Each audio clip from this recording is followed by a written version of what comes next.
Hello, Seiiti Arata. Have you ever tried to help someone and then you just got snapped at in return? Well, the person you love is upset, is telling you about something bad that happened to them, and then you try to help by offering a solution, and then they just get mad at you.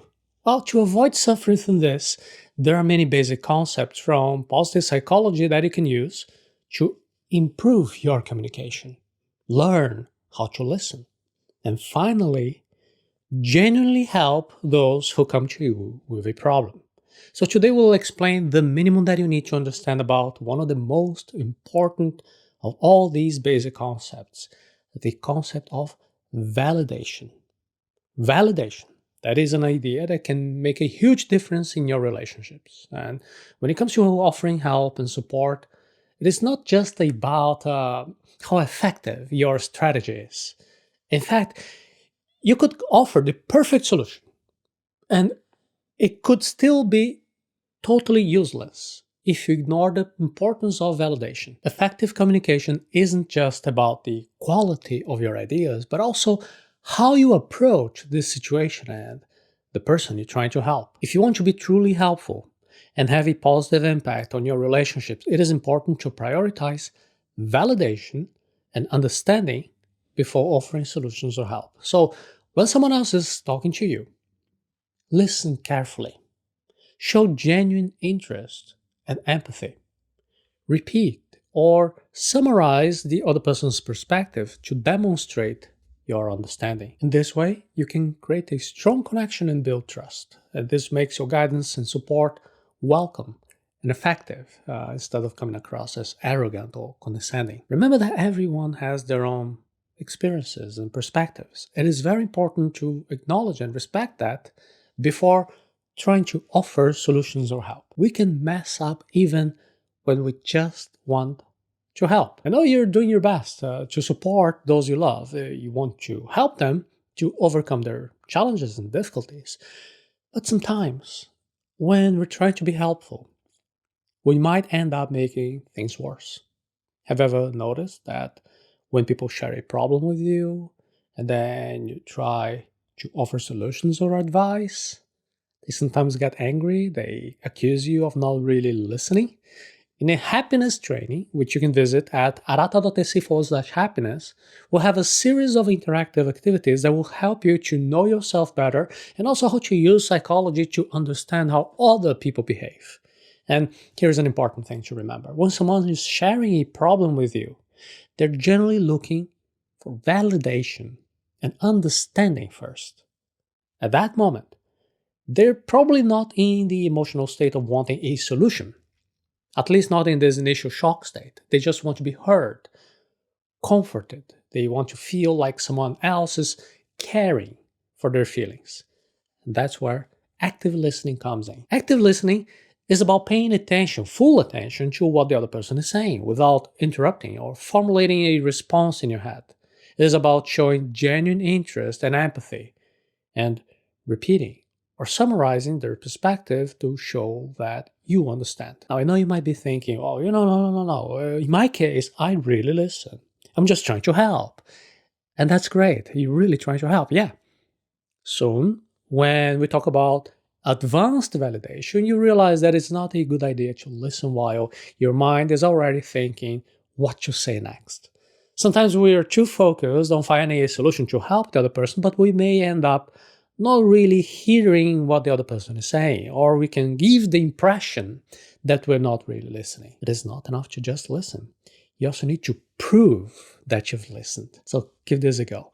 Next time someone that you love is sharing a problem with you, take a deep breath, just listen. Acknowledge the other person's feelings and try to understand the situation from their perspective. Ask questions to make sure that you really get their point of view.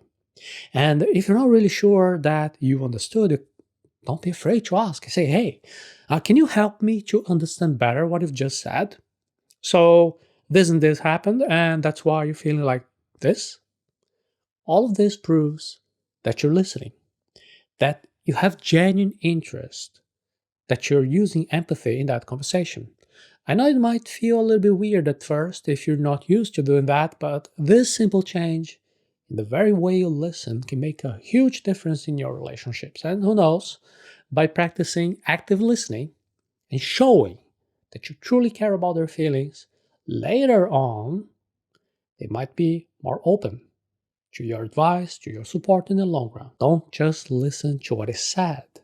Use advanced validation. Pay attention to what is not said. Now let's dive a bit deeper into the concept of validation. Validation is about understanding and recognizing the other person's feelings and experiences.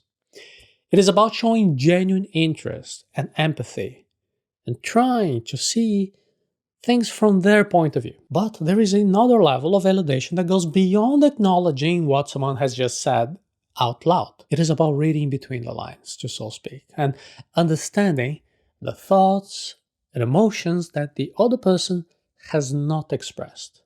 This requires a deep understanding of the other person and being able to articulate all of this accurately, even if they haven't said it out loud. You only do this if you really actively listen, if you're fully present, paying attention not just to the words, but also to the facial expressions, to the body posture, all the little details. That's why you shouldn't be trying to be formulating responses or think what to say next when you're doing your active listening. Now, it is very important to note that validation doesn't mean agreeing or approving of everything that the other person says or does. It is about being on their side, but also being honest and respectful. So if there are any behaviors or actions that don't really align with their desires or goals, it is okay to address these points in a gentle, respectful way and also at the right time. Not only it is okay, but sometimes it might be even necessary to move the conversation forward. The key to do this is in a way that doesn't invalidate their feelings or experiences. So please don't invalidate others' feelings. Let me give you an example. Let's say that your sister woke up late for a doctor's appointment because she stayed up late watching TV shows. Now she's upset, she's telling you about it, she's crying because the doctor was very rude during the appointment. So now your sister is feeling awful.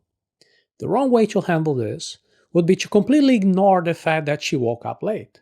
Because, see, ignoring the fact that she woke up late is like you're not acknowledging the facts. It makes you seem disinterested or naive because waking up late is a very important part of the story. Another wrong way would be to be condescending and accuse your sister of being irresponsible for staying up late. That would be not being at her side. A better way to handle this would be to acknowledge that waking up late is not ideal for her goal of seeing the doctor. So although waking up late contributed to the situation, also you should focus on the fact that being late does not give the doctor the right to be rude to patients. The doctor could have refused to see her because of the delay. But once they agreed to provide a service, being rude was unfair. And saying this out loud shows that you are on your sister's side. Do you understand? This shows that you are on your sister's side and also that you understand, you support her. So make sure that your communication demonstrates how you understand, how you are on her side, rather than blaming or ignoring her feelings or ignoring important facts of the story. Validation should also be honest and respectful. It is about being able to read between the lines and accurately articulate the unexpressed thoughts and emotions of the other person. This is a crucial skill to have in any relationship, and it can really make a big difference in how you're able to support and help your loved ones. You can have a better and happier life using basic concepts from positive psychology. The key to being truly helpful and supportive in your relationships is to start with validation and understanding. By actively listening and acknowledging other people's feelings and experiences, you can build a strong connection and you can create a safe space for open communication. So the next time someone comes to you with a problem, first, try to understand their point of view before you offer your solutions. Your genuine interest, your empathy will build trust and strengthen your relationships. And you can learn more about positive psychology at arata.se/happiness.